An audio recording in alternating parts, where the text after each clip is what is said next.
Hello friends, तो N K Prajapati classes में आपका स्वागत है। तो आज का जो हमारा टॉपिक है, आज हम पढ़ेंगे भारत की मंत्रिपरिषद के बारे में कि मंत्रिपरिषद की क्या होती है, मंत्रिपरिषद के कितने प्रकार हैं आदि के बारे में जानने का प्रयास करेंगे। तो शुरू करते हैं मंत्रिपरिषद। सबसे पहला लिखा है कि मंत्रियों के समूह को हम क्या कहते हैं, मंत्रिपरिषद। जो मंत्रियों का जो समूह होता है उसे हम क्या कहते हैं, मंत्रिपरिषद कहते हैं। दूसरा लिखा है कि मंत्रिपरिषद 3 प्रकार की होती है। मंत्रिपरिषद के कितने प्रकार है, 3 प्रकार है। सबसे पहला मंत्री कैबिनेट मंत्री होता है, दूसरा राज्य मंत्री होता है, तीसरा होता है उप मंत्री। तीसरा लिखा है कि कैबिनेट मंत्री को हम मंत्रिमंडल भी कह सकते हैं। कैबिनेट मंत्री को हम मंत्रिमंडल भी कह सकते हैं। कैबिनेट मंत्री में 15 से 25 मंत्रियों का क्या होता है, एक समूह होता है जिसे हम क्या कहते हैं, कैबिनेट मंत्री कह सकते हैं, जो कि प्रधानमंत्री की बैठकों में ये क्या लेते हैं, भाग लेते हैं। मंत्रिपरिषद का जो अध्यक्ष होता है वो कौन होता है, प्रधानमंत्री होता है। मतलब मंत्रिपरिषद की जो अध्यक्षता है भारत के प्रधानमंत्री जी के द्वारा की जाती है। आगे हम देखते हैं योग्यताओं के बारे में कि सबसे पहले वह संसद का क्या हो, सदस्य हो। दूसरा लिखा है कि इसकी नियुक्ति जो है प्रधानमंत्री की परामर्श से राष्ट्रपति के द्वारा इनकी नियुक्ति की जाती है। इनको जो शपथ है राष्ट्रपति के द्वारा दिलवाई जाती है। त्याग पत्र जो है राष्ट्रपति को दिया जाता है। विभागों का जो आवंटन है वो प्रधानमंत्री जी के द्वारा दिया जाता है। आगे लिखा है कि व्यक्तिगत रूप से बात करें तो ये राष्ट्रपति के प्रति उत्तरदायी होते हैं। सामूहिक रूप की बात करें तो ये लोकसभा के प्रति उत्तरदायी होते हैं। और मंत्रियों का जो वेतन है वो संसद के द्वारा क्या किया जाता है, निर्धारित किया जाता है। आगे हम देखते हैं अनुच्छेद 74 कि राष्ट्रपति को सलाह व सहायता देने हेतु एक मंत्रिपरिषद होगी जिसका प्रमुख कौन होता है, भारत का प्रधानमंत्री। मतलब राष्ट्रपति को सलाह और सहायता देने हेतु एक मंत्रिपरिषद होगी जिसका प्रमुख कौन होता है, भारत का प्रधानमंत्री।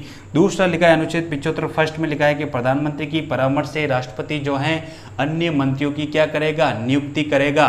तीसरा लिखा है कि अनुच्छेद 75(2) कि संघ का जो मंत्री है राष्ट्रपति के प्रशांत पर्यंत पद पर बना रहेगा। आगे लिखा है कि अनुच्छेद 75(3) संघीय मंत्रिपरिषद जो है सामूहिक रूप से लोकसभा के प्रति क्या होती है, उत्तरदायी होती है। अनुच्छेद 75(4) कि मंत्रियों को जो शपथ है 30वीं अनुसूची के तहत दिलवाई जाती है।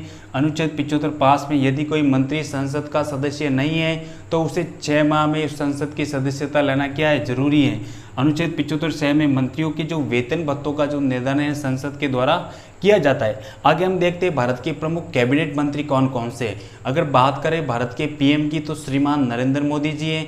आगे हम देखते हैं कि भारत के वित्त मंत्री कौन है, श्रीमती निर्मला सीतारमण है। भारत के गृह मंत्री की बात करें तो श्रीमान अमित शाह है। रक्षा मंत्री की बात करें तो श्रीमान राजनाथ सिंह है। विदेश मंत्री की बात करें तो एस जयशंकर है। रेल मंत्री की बात करें तो श्रीमान अश्विनी वैष्णव है। शिक्षा मंत्री की बात करें तो श्रीमान धर्मेंद्र प्रधान है। चिकित्सा मंत्री की बात करें तो जेपी नड्डा है। पर्यावरण मंत्री कौन है तो भूपेंद्र यादव हैं। खेल मंत्री जो हैं मनसुख मंडाविया हैं। कृषि मंत्री हैं शिवराज सिंह चौहान हैं। जल संसाधन मंत्री CR पाटिल हैं। और सड़क परिवहन मंत्री जो हैं नितिन जयराम गडकरी हैं। संस्कृति और पर्यटन मंत्री की बात करें तो गजेंद्र सिंह शेखावत हैं। ऊर्जा मंत्री की बात करें तो मनोहर लाल हैं। और पंचायती राज की मंत्री की बात करें तो राजीव रंजन सिंह है। वाणिज्य मंत्री की बात करें तो पीयूष गोयल है। संसदीय मंत्री की बात करें तो किरण रिजिजू है। और कोयला मंत्री की बात करें तो जी किशन रेड्डी है। पेट्रोलियम मंत्री कौन है, हरदीप सिंह पुरी है। और खाद्य प्रसंस्करण की बात करें तो चिराग पासवान है। और दूरसंचार मंत्री की बात करें तो ज्योतिराव सिंधिया। तो ये हमारा पूरा टॉपिक कौन सा है, मंत्रिपरिषद के बारे में हमने जाना, अनुच्छेद के बारे में जाना और प्रमुख कैबिनेट मंत्रियों के बारे में जाना। अगर आपको वीडियो अच्छा लगा हो तो चैनल को सब्सक्राइबर कीजिए, लाइक कीजिए।